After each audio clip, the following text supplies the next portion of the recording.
Way back in the mists of ancient time, in the mid-1980s, when I was but a starry-eyed lad of only 20 summers' experience, and was living happily with my beautiful young wife and angelic newborn son in the small country town of Terang in the Western District of Victoria, Australia, I was inspired to draw a number of pictures that rapidly turned into a book, The Magic of Midsummer. It wasn't so much a story as a story within yet another story.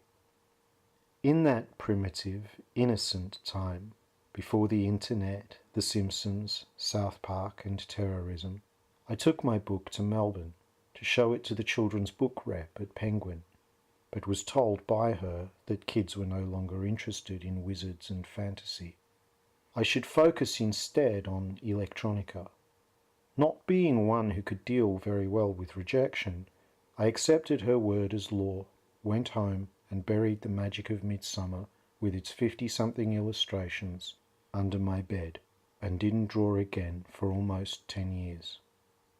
Years later, after the end of my marriage, I returned to the Big Smoke to seek my fortune. Being homeless and with only my guitar and a few books in hand, I took to busking.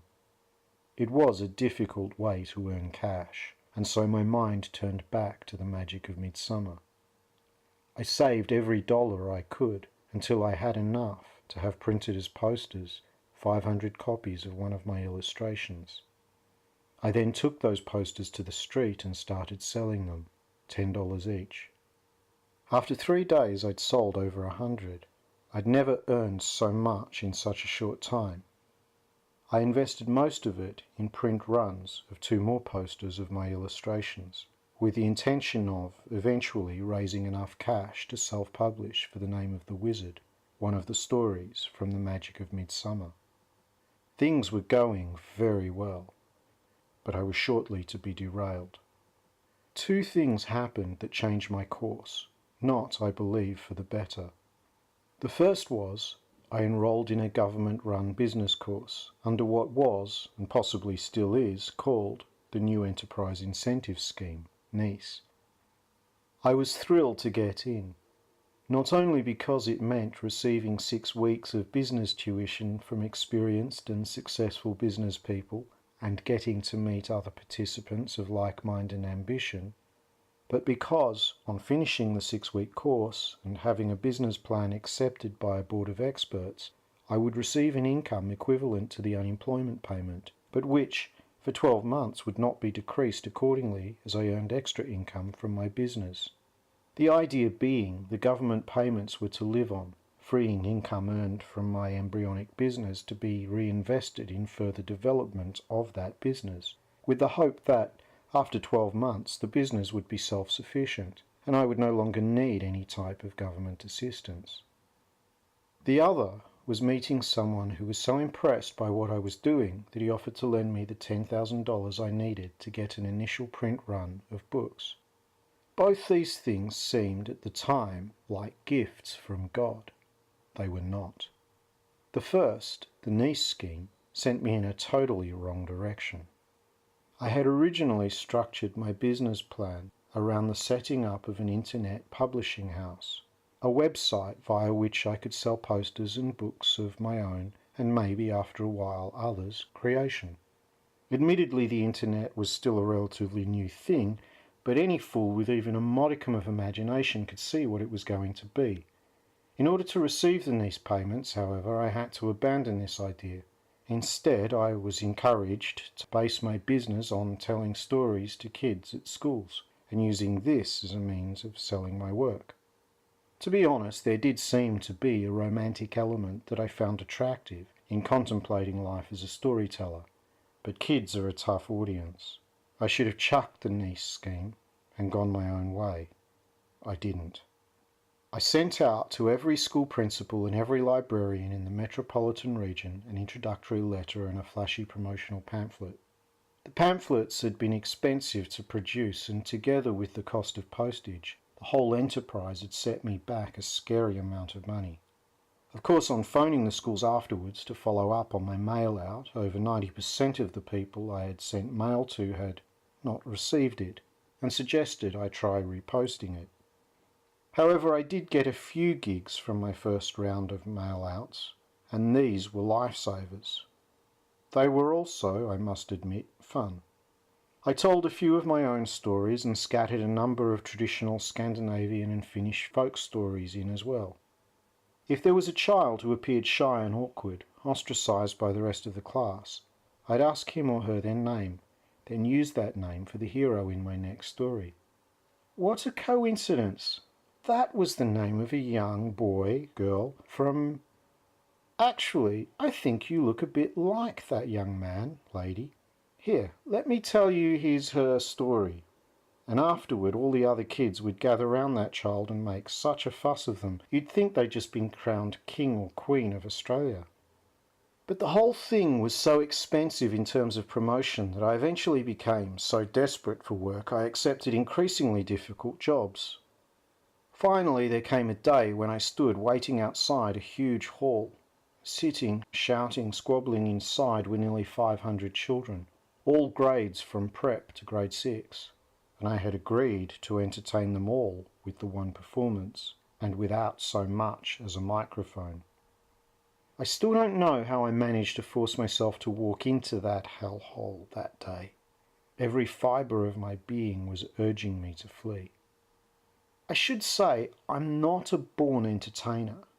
I can enjoy entertaining, but I have to be in the right headspace. I've actually suffered most of my life from a crippling shyness. I think I had a nervous breakdown that day.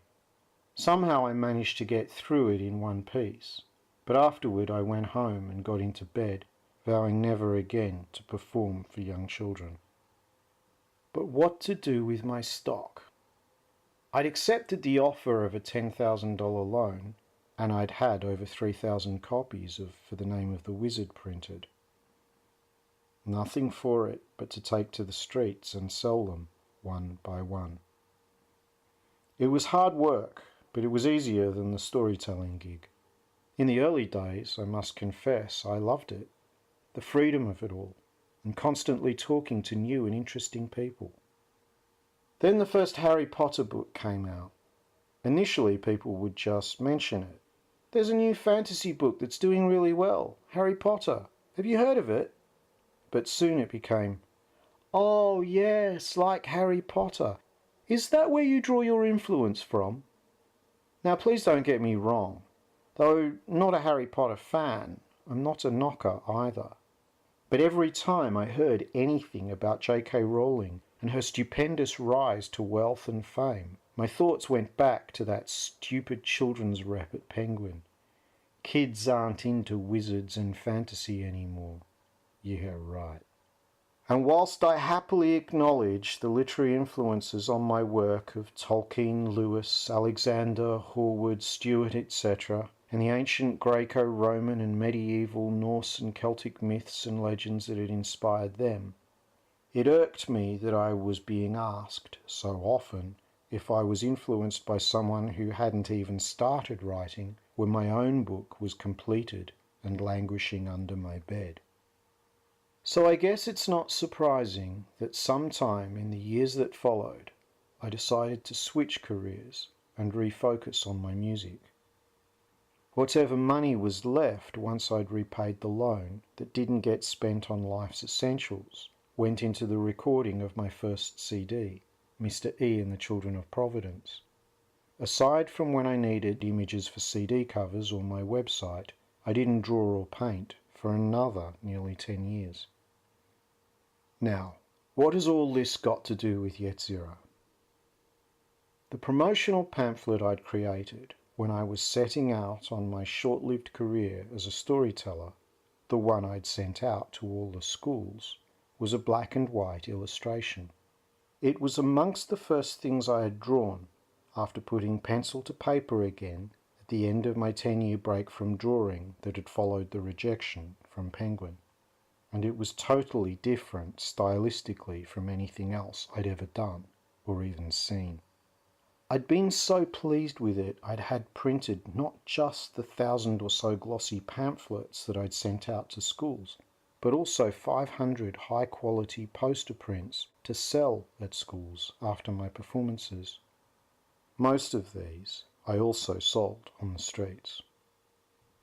As the years passed, and I became frustrated with the music industry, such as it exists in unadulterated form in Australia, I came to see this image, which had been named somewhere along the line Yetzirah, as the best, most original and innovative thing that I had ever created. In the midst of one particular black psychological episode, during which I was questioning the value of everything I'd ever done, I came to see it as the only thing I'd ever created or attempted that was of any value at all. And then I began to think of colouring it, and a whole new chapter of my life began.